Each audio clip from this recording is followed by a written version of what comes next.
ప్రభువా, మీరు చేసిన సహాయము కొరకై స్తోత్రాలు. పాటలన్నిటిలో కూడా మీ నామం ఎంత ఘనపరచబడినదని మీరు ఆనందిస్తున్నారని స్తుతిస్తూ ఉన్నారు. ఎందుకనగా ప్రభా, మేము నిన్ను ఆరాధించాలి.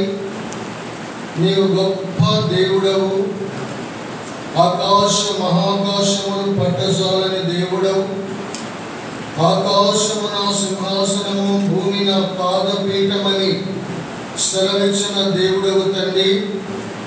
దేవా, మేమైతే భూమి మీద పాపాత్మలము, నీచులము, దౌర్భాగ్యులము, ఎన్నిక లేని వారము, నరకానికి పాత్రులము అయినా మా కొరకై దీనునిగా రిక్తునిగా తగ్గించుకొని దేవానికున్న గొప్ప తనమును విడిచి దీనుడవై భూమి మీదకు వచ్చి శరీరధారిగా దేవ సర్వ మానవుల కొరకై మీరు కల్వరి శిలువలో కాల్చిన నీ అమూల్యమైన రక్తము చేత మన పాపములన్నీ కడిగి శుద్ధి చేసి మమ్మలను ఉచితముగా నీతిమంతులుగా చేసి ప్రభా, ఘనుడైన దేవుని ఆరాధించే గొప్ప భాగ్యము మీరు మాకు ఇచ్చారు. అందుకు నిన్ను స్తుతిస్తూ ఉన్నాము, నీ నామమును కీర్తిస్తున్నాము తండ్రి.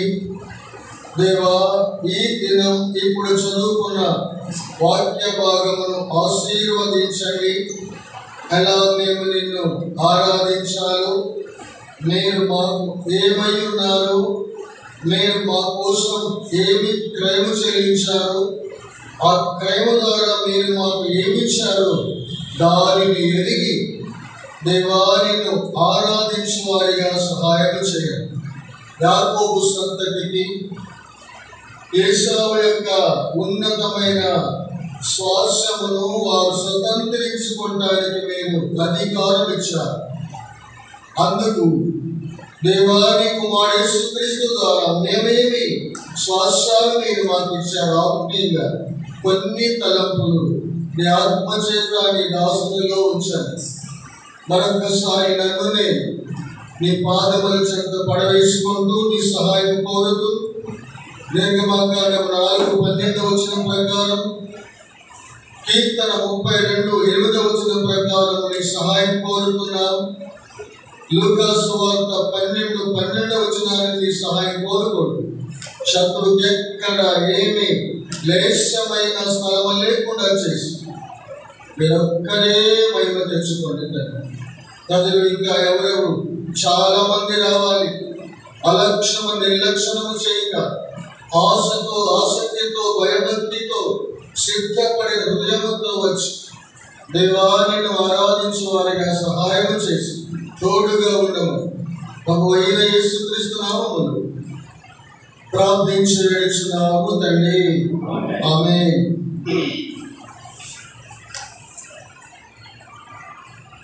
ఓబద్యా గ్రంథం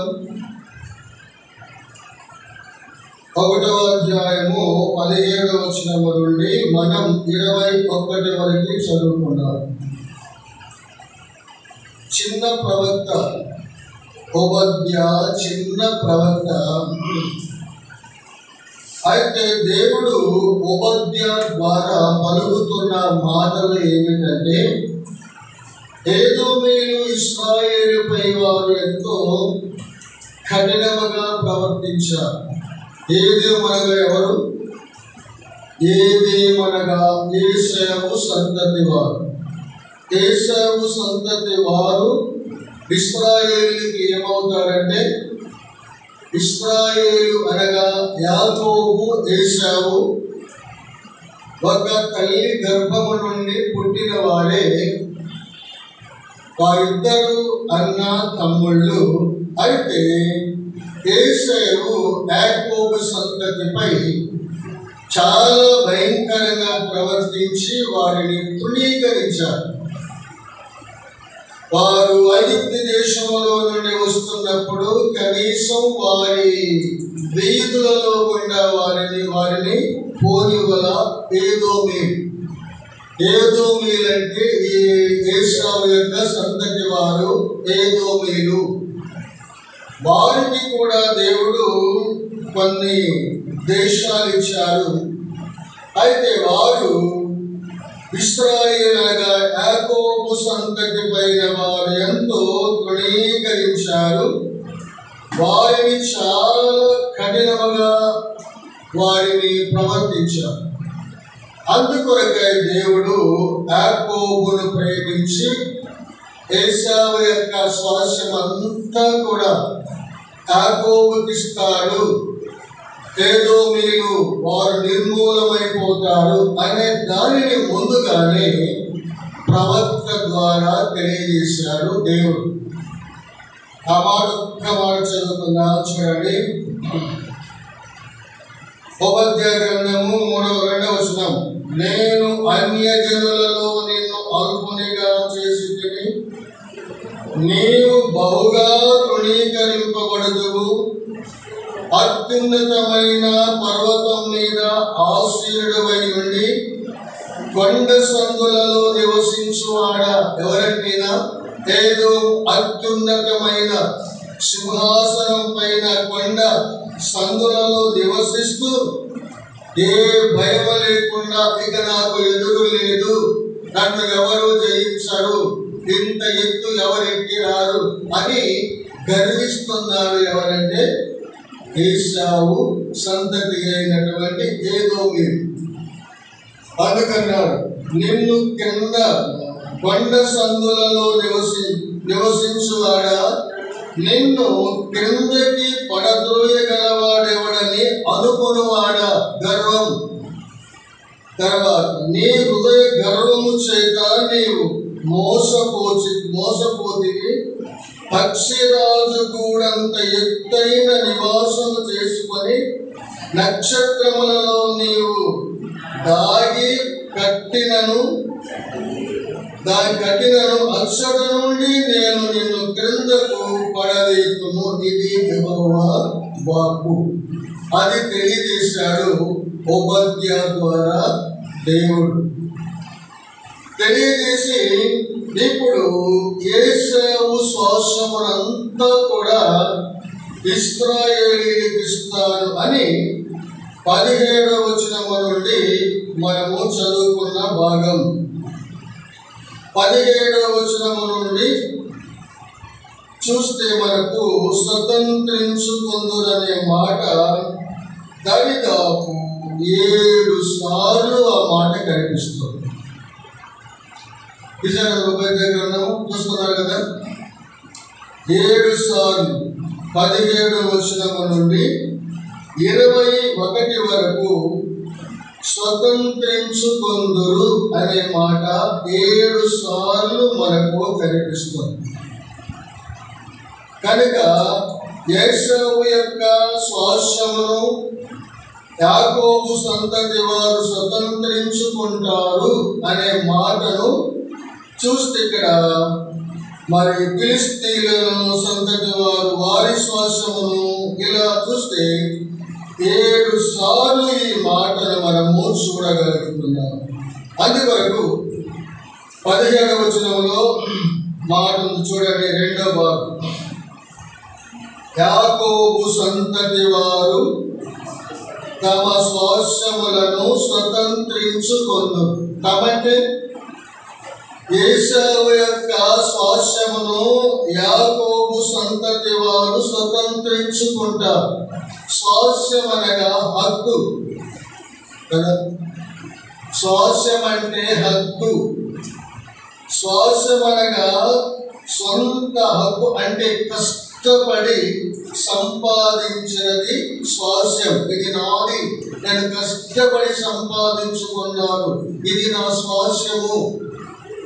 అందుకని బైబిల్ యొక్క ఆయన పేరు రాజుల గ్రంథంలో వారి పితరుల స్వాస్థ్యాన్ని ఇవ్వడానికి ఎంత మాత్రం కూడా ఆహాబు రాజు తాను వెంటాడినా కానీ ఆయన ఏం చేయలేదంటే, ఇది నా పితరుల స్వాస్థ్యము కాబట్టి హక్కును నేను అమ్మను అన్నారు. అందుకొరకై ఈ స్వాస్థ్యం అనగా ఏంటంటే యాకోబు యొక్క సంతతి వారు ఏదోము యొక్క స్వాస్థ్యమును వారు స్వతంత్రించుకుంటారంటే ఇది దేవుడే ఇష్టపడి వారి స్వాస్థ్యాన్ని మరల యాకోబుకి ఇస్తున్నారు.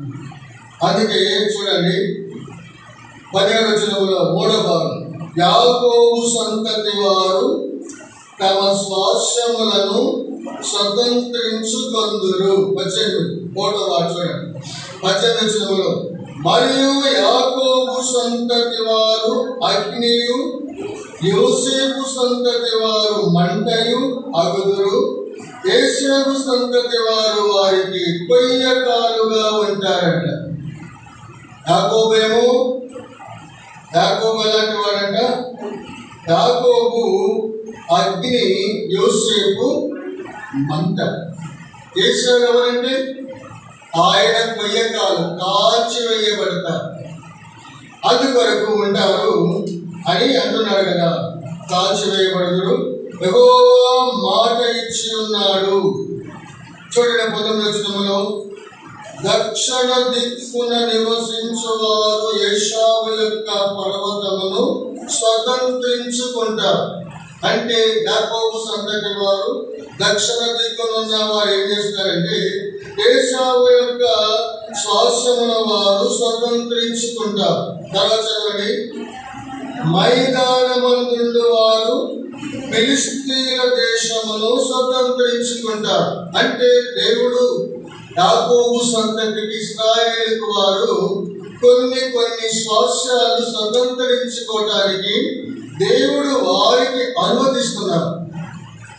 అందుకే వారు మన చదువుతాం, ఫిలిష్తీయుల దేశమును స్వతంత్రించుకుందరు. తర్వాత, మరియు ఎఫ్రాయిమీలు భూములను, షోమ్రోనునకు చేరిన పొలములను వారు స్వతంత్రించుకుంటారు. తర్వాత, బెన్యామీనీలు గిలాదు దేశమును స్వతంత్రించుకొందురు. తర్వాత, మరియు ఇశ్రాయేలీల దండు అనగా వారిలో చెరపట్టబడిన వారు సారేపాతు వరకు కానానీయుల దేశమును స్వతంత్రించుకొందురు. తర్వాత, యెరూషలేము వారిలో చెరపట్టబడి సెఫారీరాదుకు పోయేవారు దక్షిణ దేశపు పట్టణమును స్వతంత్రించుకొందురు. మరియు ఏశావు యొక్క కొండకు తీర్పు తీర్చుటకై సియోను కొండ మీద రక్షకులు పుట్టుదురు. అప్పుడు రాజ్యము యెహోవాదగును. అంటే యాకోబు సంతతి వారు ఏదోమీయులు, అలానే ఫిలిష్తీయులు, వీరందరి యొక్క స్వాస్థ్యమును వారు స్వతంత్రించుకోవడానికి దేవుడే వారికి అనుమతించారు. వారు స్వతంత్రించుకున్నారు యాకోబు సంతతి వారు. అయితే యాకోబు సంతతి వారు తమ స్వాస్థ్యమును స్వతంత్రించుకున్నారు. అయితే ఇది కేవలము భూ సంబంధమైన దానిని దేవుడు వారిని స్వతంత్రించుకునేటకు అనుమతించారు. కేవలం ఇది భూ సంబంధమైనది. ఏశావు యొక్క మరి స్వాస్థ్యము భూ సంబంధమైనది, ఫిలిష్తీయుల యొక్క స్వాస్థ్యము భూ సంబంధమైనది. ఇలా చూస్తే వీరి స్వాస్థ్యములన్నీ కూడా దేవుడు వారికి మరి స్వతంత్రించుకునే హక్కు ఇచ్చాడు, స్వతంత్రించుకున్నారు. అయితే ఇది కేవలము భూ సంబంధమైనవి ఈ హక్కులన్నీ కూడా. అయితే కింద ఒక మాట చూసాము, సియోను కొండ మీద రక్షకులు పుట్టుదురు. అప్పుడు రాజ్యము యెహోవాది అగును. రక్షకుడు అనగా ఎవరు ఈ రక్షకుడు అంటే ఆయనే ప్రభువైన యేసుక్రీస్తు వారు. ఎందుకనగా నిజముగా తాను స్వాస్థ్యములు ఇవ్వడానికి శక్తిమంతుడైన వాడు మన దేవుడు ప్రభువైన యేసుక్రీస్తు వారు. వారికేమో భూ సంబంధమైనటువంటి స్వాస్థ్యాలు వారు స్వతంత్రించుకున్నారు. మనకైతే ప్రభువైన యేసుక్రీస్తు రక్షకుని ద్వారా ఆత్మీయమైన స్వాస్థ్యాలు ఆయన మనకు స్వతంత్రించుకునే హక్కునిచ్చారు. ఎవరు? ప్రభువైన యేసుక్రీస్తు వారు. ఆయన మనకిచ్చిన స్వాస్థ్యములు ఆత్మ సంబంధమైనవి అని లేఖనములు మనము చూడగలుగుతాం. అందుకొరకై ఓ మాట మనం చదువుదాం. ఓ మాట చదువుకుందాం. అపోస్తుల కార్యములు ఓ మాట ఉంది.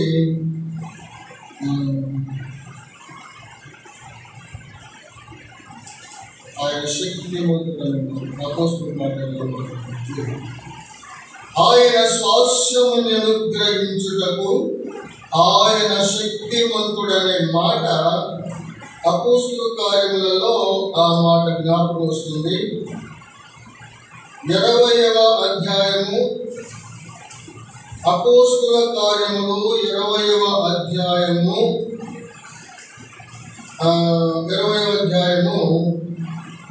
32వ వచనం. ఒక చక్కగా గట్టిగా చదవచ్చు. ఎవరైనా బ్రదర్స్ అయినా సిస్టర్స్ అయినా చదవగలిగిన వారు గట్టిగా అర్థమయ్యేలా చదవగలరు. 32వ వచనం. ఎవరు మాట్లాడలేదు.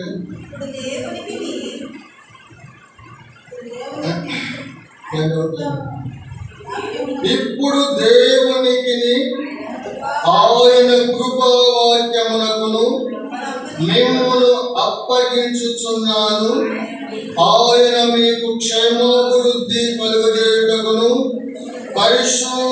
పరిశుద్ధపరచబడిన వారిలో స్వాస్థ్యం అనుగ్రహించుటకును శక్తిమంతుడు.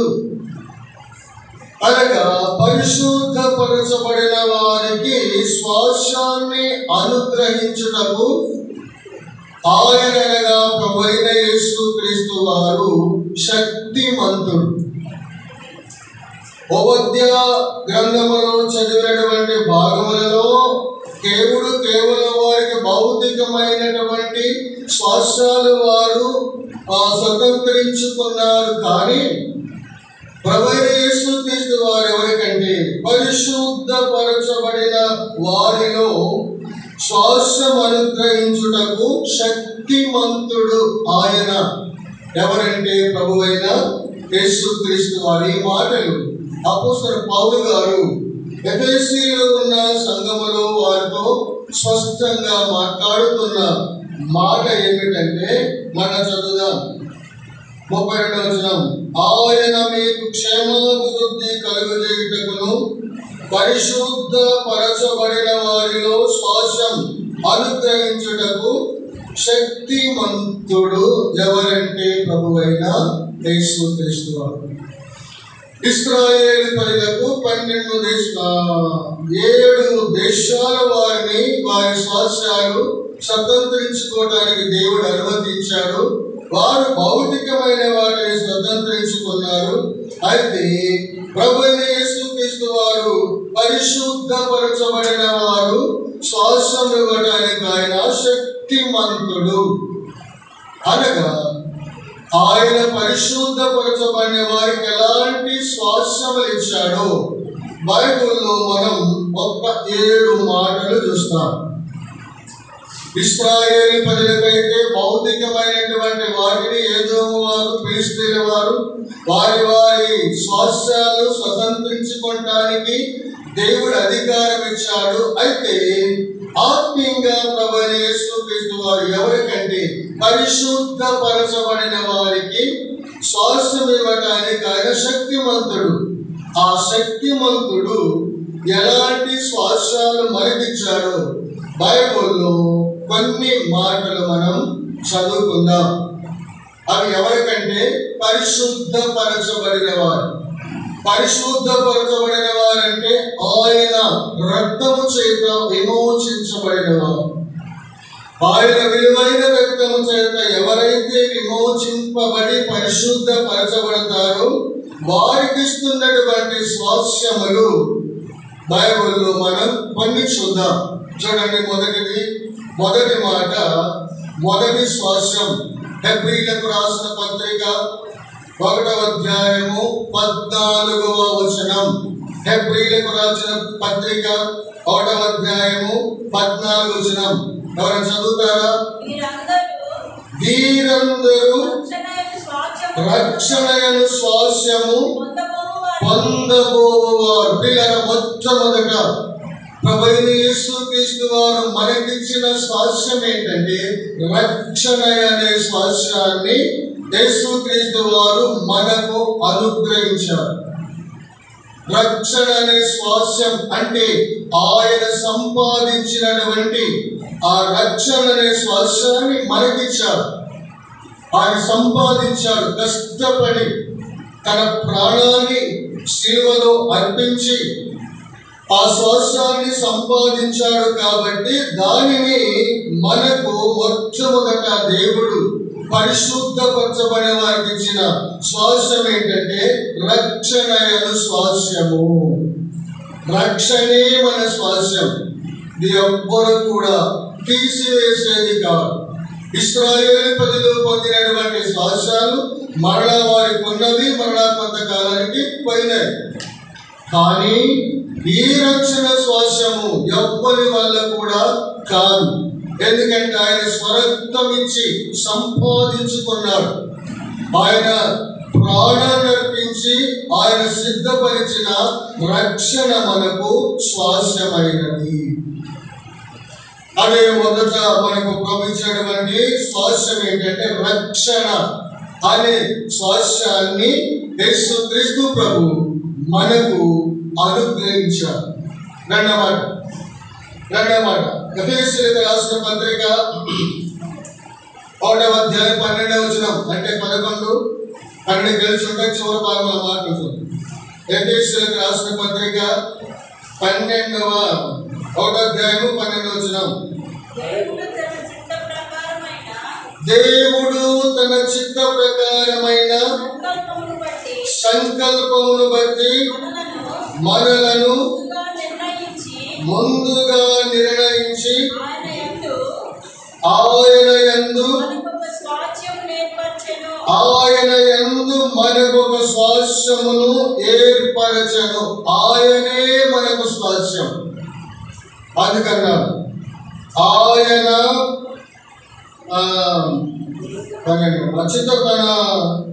దేవుడు తన చిత్త ప్రకారం సంకల్పం బట్టి ముందుగా నిర్ణయించి తర్వాత ఆయన యందు స్వాస్యముగా ఏర్పరచను.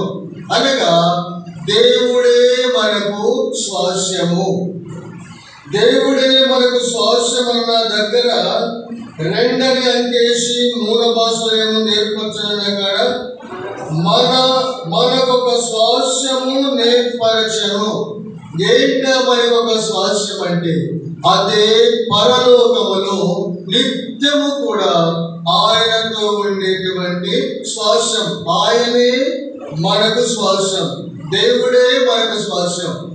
అనగా ప్రభువైన యేసుక్రీస్తు వారు తనను మనకు స్వాస్యముగా మనలను ఏర్పరచుకున్నారు. మనమే ఆయన స్వాస్యం. మనమే పరలోకములో నిత్యము కూడా ఆయనతో ఉండటానికి ఇష్టపడ్డాడు. కాబట్టి ఆయనే మనల్ని తన స్వాస్యములో ఏర్పరచుకున్నారు. అనగా రెండో తలంపు ఏంటంటే ఆయన యందు మనకు స్వాస్యము ఏర్పరచుకున్నాడు. మూడవ చూడండి, దేవుని వాక్యములో కొలస్సీయులకు రాసిన పత్రిక 1వ అధ్యాయము 12వ వచనం. 12వ వచనం అంటే 9 నుండి 12 వరకు కలిసి ఉన్నాయి. ఆ కింద మాట చూడండి.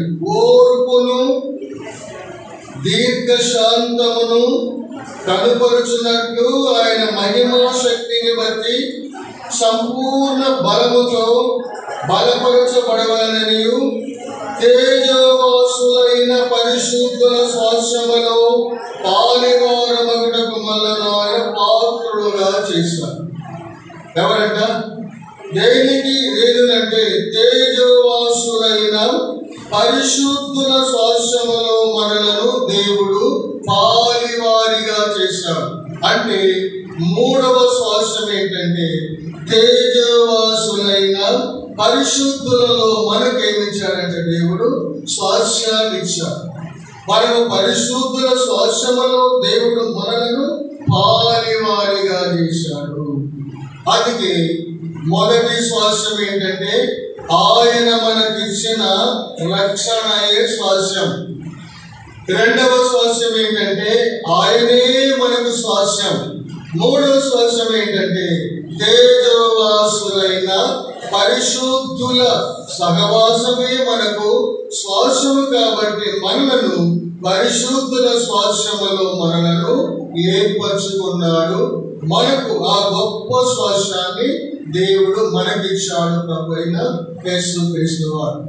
నాలుగవ మాట చూద్దాం. చూడండి, హెబ్రీయులకు రాసిన పత్రిక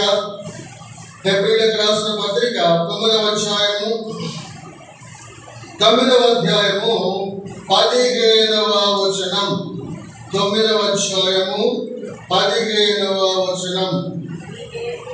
ఈ హేతు చేత మొదటి నిబంధన కాలములలో జరిగిన అపరాధముల నుండి విమోచనము కలుగుటకై ఆయన మరణము పొందినందున పిలువబడిన వారు నిత్యమైన స్వాస్యమును కూర్చిన వాగ్దానము పొందు నిమిత్తము ఆయన క్రొత్త నిబంధనకు మధ్యవర్తి ఉన్నాడు. ఇక్కడ నిత్యమైన స్వాస్యాన్ని దేవుడు మనకిచ్చాడు. నిత్యమైన, ఎక్కడికి వెళ్ళేది కాదు. అంటే పవిత్రమైనటువంటి స్వాస్యములన్నీ కూడా అవి ఎక్కడికి వెళ్ళేవి కాదు. అవి ఎవరు కూడా దోచుకునేవి కాదు. ఆయన ఇచ్చిన స్వాస్యములు స్థిరమైనవి, నమ్మకమైనవి, ఆయనతో నిరంతరం ఉండేటువంటి స్వాస్యాన్ని యేసుక్రీస్తు ప్రభు మనకు అనుగ్రహించారు. ఎన్న మాటది? నాలుగో మాట ఏంటంటే నిత్యమైన స్వాస్యం. నిత్యమైన స్వాస్యం అంటే ఆయనతో నిత్యం ఉండేటువంటి స్వాస్యాన్ని దేవుడు మనకిచ్చాడు. ఇశ్రాయేలుకు భూ సంబంధమైనవి, తాత్కాలికమైనవి, అవి కొంతకాలం ఉండే కొంతకాలం మరణ పోయేటువంటి స్వాస్యాలు. కానీ యేసుక్రీస్తు ప్రభు ఆయన స్వర్గము చేత ఆయన మనకిచ్చినటువంటి స్వాస్యాలు. ఒకటి రక్షణ స్వాస్యము, రెండవది ఆయనే మనకు స్వాస్యము, మూడవదిగా ఆయన తేజోవాసుల పరిశుద్ధులలో మనకు స్వాస్యమును అనుగ్రహించారు. నాలుగవదిగా నిత్యమైన స్వాస్యాన్ని దేవుడు మనకిచ్చాడు ప్రభువైన యేసుక్రీస్తు వారు. నాలుగవ మాట చూద్దాం. ఐదవ మాట చూద్దాం. ఐదవ మాట హెబ్రీయులకు రాసిన పత్రిక 10వ అధ్యాయము 34వ వచనం.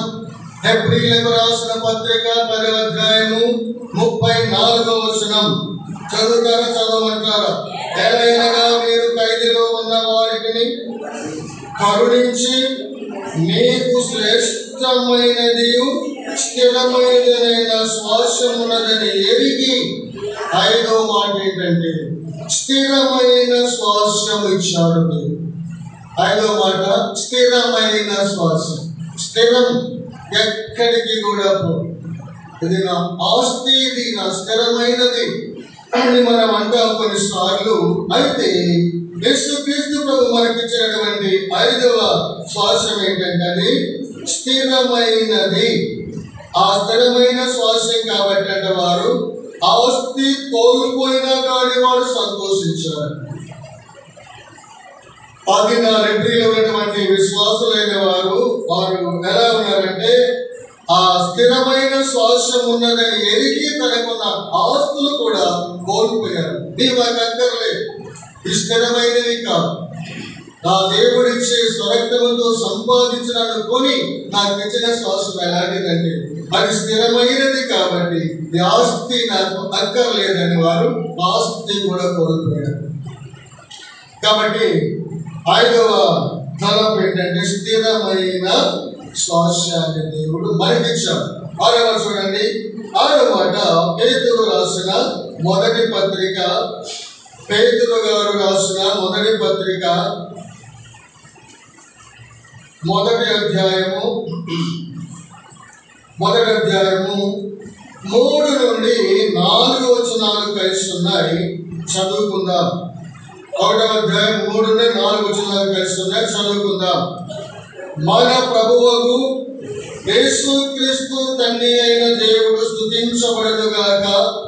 మృతులలో నుండి యేసుక్రీస్తు తిరిగి లేచడం వలన జీవముతో కూడిన నిరీక్షణ మనకు కలుగునట్లు, అనగా అక్షయమైనది నిర్మలమైనది వాడబోరనైన స్వాస్యము మనకు కలుగునట్లు. ఇదేంట ఏ స్వాస్యం ఇది? అక్షయమైనది నిర్మలమైనది వాడబారని స్వాస్యం ఇచ్చాడు దేవుడు. అంటే అక్షయం అంటే క్షయము కానిది, నిర్మలం అంటే ప్రశాంతమైనది, తర్వాత వాడబారని స్వాస్యాన్ని దేవుడు మనకి ఇచ్చాడు. ఎవరైనా యేసుక్రీస్తు ప్రభు, ఆయన మనకి ఎలాంటి శ్వాసం ఇచ్చాడంటే అక్షయమైనది, క్షయము కానిది, నిర్మలమైనది, ప్రశాంతమైనది, తర్వాత వాడబారని స్వాస్యము మనకు అనుగ్రహించింది. ఏంటో మాటది? మొదటి శ్వాసం ఏంటంటే ఆ రక్షణ మనకు ఆయన శ్వాసముగా ఇచ్చాడు. తర్వాత ఆయనే మనకు శ్వాసమయ్యాడు. తర్వాత తేజవాసుల పరిశుద్ధులలో శ్వాసము మనకు అనుగ్రహించాడు. 4వ మాట నిత్యమైన శ్వాసం. 5వ మాట స్థిరమైన శ్వాసం. 6వ మాట వాడబారని శ్వాసాన్ని దేవుడు మనకి ఇచ్చాడు. ఇశ్రాయేలు ప్రజలకు ఇచ్చినటువంటి 7 రకాల వాటిని స్వతంత్రించుకున్నారు, కానీ అవి స్థిరమైనది కాదు. యేసుక్రీస్తు ప్రభు మనకి ఇచ్చినటువంటి ఈ 6 రకాల శ్వాసాలు మనకు నిత్యము, మనం ఇక్కడ ఈ లోకం ఇచ్చిన తర్వాత ఆ పరలోకములో కూడా ఇవి నిత్యము కూడా మనకు స్థిరమై ఉండేటువంటి శ్వాసాన్ని దేవుడు మనకి ఇచ్చినాడు. ఇంకొక మాట చూద్దాం. 5వ వచనం చదువుదాం. పేతురు రాసిన మొదటి పత్రిక 1వ అధ్యాయము 5వ వచనం. 5వ వచనం కూడా కడవరి కాలమందు బయలుపరచుటకు సిద్ధముగానున్న రక్షణ మీకు కలుగునట్లు విశ్వాసము ద్వారా దేవుని శక్తి చేత కాపాడబడు మీ కొరకు ఆ శ్వాసమును పరలోకమందు భద్రపరచబడి ఉన్నది. 7వ మాట భద్రపరచిన శ్వాసం. ఎక్కడది? పరలోకములో ఆయన మనకు శ్వాసాన్ని భద్రపరిచాడు. భద్రంగా ఎక్కడికి పోదు. కనుక ఈ 7 రకాల శ్వాసాలు యేసుక్రీస్తు వారు మనకు అనుగ్రహించారు. అందుకు మనం ఇంత అద్భుతమైన ఘనమైన కార్యం చేసిన దేవుని మనము నిత్యము కూడా ఆయనను ఆరాధించే గొప్ప భాగ్యం ఇచ్చాడు. ఎక్కడో పాపాత్ములము, నీచులము, దౌర్భాగ్యులము, ఎన్నిక లేని వారము, తర్వాత తృణీకరించబడిన వారము, చస్తే నరకములో నిత్యము కలవలసిన వారము, అలాంటి మనలను సాతాను చేత బంధించబడి దినము మరణ భయము చేత సాతాను యొక్క దాస్యములో మ్రగిపోతూ నెమ్మది కోల్పోయి సమాధానము లేక లోకములో అనేకమైన లోక సంబంధమైన వారికి బానిసలై కొట్టుమిట్టాడుతున్న మన బ్రతుకులను లోకరక్షకుడైన దేవుడు ప్రభువైన యేసుక్రీస్తు వారు సర్వ మానవాళి కొరకు ఈ లోకానికి వచ్చి పిల్లల ఆయన మనవలే శరీరధారిగా ఈ లోకానికి వచ్చి మనను ప్రేమించి తన ప్రాణాన్ని మన కొరకై క్రయముగా చెల్లించి ఆయన మనకు రక్షణ అనే శ్వాసాన్ని యేసుక్రీస్తు ప్రభు మనకు అనుగ్రహించారు. ఈ దినాన మనము పరలోకపు తండ్రిని ఆరాధిస్తున్నామంటే అది దేవుని ఉన్నతమైన కృప, ఆయన ప్రేమ, ఆయన వాత్సల్యత. కాబట్టి దేవుడు ప్రేమించి మనకు రక్షణ అనే శ్వాసాన్ని దేవుడు మనకు అనుగ్రహించాడు. రెండో తలంపులో ఆయనే మనకు శ్వాసమయ్యాడు. మూడో తలంపులో ఆయన తేజల వాసన పరిశుద్ధంలో మనను పాలివారిగా చేశాడు ఆయన శ్వాసం. నాలుగో మాటలో నిత్యమైన స్వాస్యం మనకు అనుగ్రహించాడు. ఐదో మాటలో చూస్తే స్థిరమైన స్వాస్యం. ఆరో మాటలో వాడబారని స్వాస్యం. ఏడో మాటలో భద్రపరచబడిన స్వాస్యాన్ని మనకిచ్చాడు. ప్రభువా, ఎక్కడో నేను లోకములో నిత్య నరకములో కాలిపోబోతున్నాను, ఎంత కృప నీవు నాకు ఇచ్చావు, ఎంతగా నన్ను ప్రేమించి నీ ప్రాణాన్ని నా కొరకు అర్పించి రక్షణ శ్వాసాన్ని నాకు ఇచ్చావు. దేవా, వాడబారని శ్వాసము నాకు ఇచ్చావు. స్థిరమైనది, నిత్యమైనది, పరలోకములో దాచబడిన శ్వాసము నా కొరకు భద్రపరుస్తున్నాను. ఎంత ఘనమైన గొప్ప కార్యం చేసినావు. ఎంత కార్యము చేసినా ప్రభువా, నీకు నేను ఏమిచ్చినా రుణాన్ని తీర్చుకుంటాను. మనం ప్రభువా, నువ్వు చేసిన ఘన కార్యమును బట్టి నా హృదయపూర్వకమైన స్తుతి ఆరాధన నీకు సంపూర్ణంగా సమర్పిస్తున్నాను. 7 రకాల శ్వాసాలు మనకిచ్చారు. అవి అన్నడూ కూడా ఎవ్వరు తీసివేసేవి కాదు. ఇశ్రాయేలుకి ఇచ్చినటువంటి శ్వాసాలు అవి తాత్కాలికమైన మీకు సంబంధమైన మనకు యేసు ప్రభు తన ప్రాణాన్ని, రక్తాన్ని మన కొరకు ధారపోసి సంపాదించిన శ్వాసాలు మనకిచ్చారు. అందుకు మనం ఎంతైనా దేవుని నిత్యము కూడా పరలోకములో భద్రంగా మన కోసం ఆయన సిద్ధపరిచిన ఆ ఉన్నతమైన రాజ్యములో నిత్యం నిరంతరం కూడా ఆరాధించే గొప్ప అద్భుతమైన కార్యం చేసిన దేవుడు నిజమే ప్రభు. భూమి మీదే కాదు, నీతో నిరంతరము నీతో పరలోకములో ఉండటానికి ఆ శ్వాసాన్ని భద్రపరిచేవాడు. ఎంత గొప్ప కార్యం తీసుకుంటారు. ఇన్ని కార్యములు చేసిన ప్రభా, హృదయపూర్వకమైన స్తుతి ఆరాధన సంపూర్ణంగా నీకు సమర్పిస్తున్నాను. ప్రభువును ఆరాధించే నామమును ఘనపరచు.